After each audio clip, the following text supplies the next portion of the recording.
the dominant mainstream media reaction to lab leak in 2020, that these were fringe opinions, and it was very difficult to get published with these unpopular opinions, just like it's very difficult to get published if you've got a contrary perspective on global warming. And here we've got a paleovirologist responding to the hysteric Philip Marcolin. Your own fanatical position is anti-science. What seems to upset you is the heresy of questioning consensus.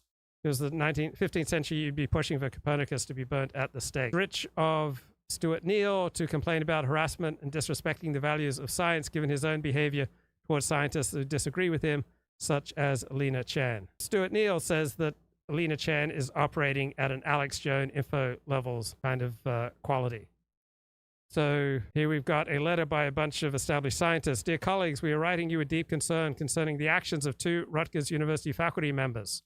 We believe their conduct requires immediate and serious review. They have repeatedly engaged in public behavior that disrespects the value of the scientific enterprise and poses a direct threat to the well-being and safety of us and our colleagues in the scientific community. So criticism and not following their protocols and not bowing down to their expertise places them at risk. Their activities on social media platforms, including Twitter, where they publicly harass, intimidate, and threaten us and other scientists, are alarming.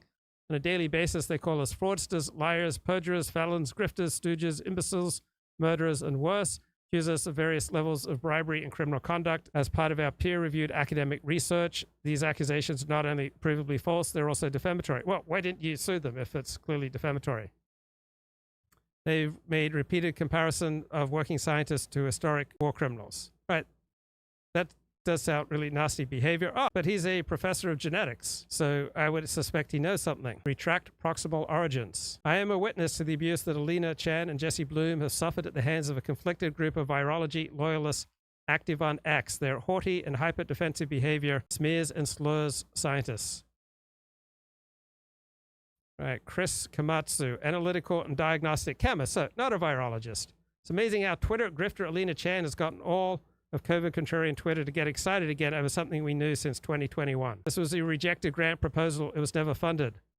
This is hysterical. Well, it was a very dangerous grant proposal. So just because the grant proposal was rejected doesn't mean it's not worthy of consideration. Chris Kavanaugh from Decoding the Gurus says, as ever, the scientific literature remains unchanged, but the media discourse is about to get another injection courtesy of the New York Times and Alina Chan, a forbidden topic that is endlessly promoted in major media outlets. They call Alina Chan a conspiracy theorist now. So hard to make up my mind. Let's cut to the chase here. Do you believe it was a lab leak or not? No, I neither believe nor disbelieve.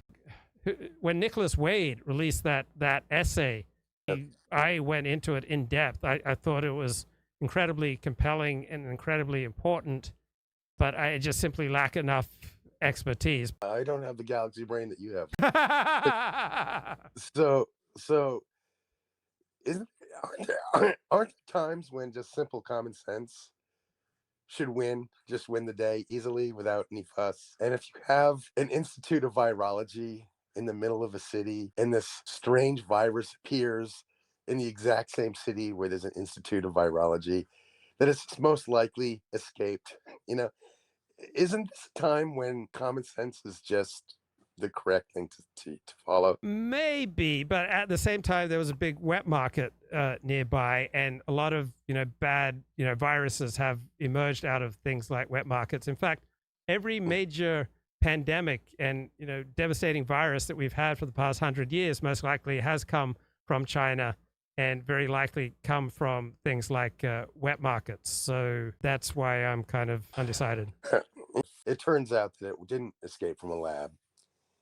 Isn't it a bit unfair just to say people that believe that it did are conspiracy theorists when there's just such a plausible whodunit right before your eyes? Yes. The burden of proof really belongs to the people that say that it isn't or hasn't escaped from the lab. Well, I wouldn't say the burden of proof primarily falls on either, but I would say that dismissing people making the case for lab leak and the kind of ad hominem attacks and calling them grifters and conspiracy theorists, I don't agree with that. Okay, fair enough. But then, all right, so part 2. Follow the money. Isn't that the ancient principle of journalism? Yes. And it always seems as though those with the most to lose, and I mean financially, forget about prestige and all those other things. Hmm. Just plain old dollars and cents. Those with the most to lose have the most invested interest in promoting the thesis that continues their funding, right?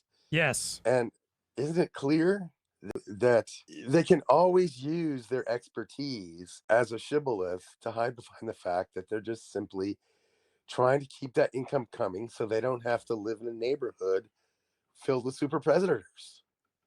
Yes. Every group wants to protect its expertise and be effective and circle the wagons. And there are all sorts of professional reasons why virologists would have contempt for the lab leak hypothesis. Like, it would be really bad for them. Like, it would be if you were a virologist and it came out that the pandemic came from a lab leak. I mean, your status would plunge. Like, some people would be spat on.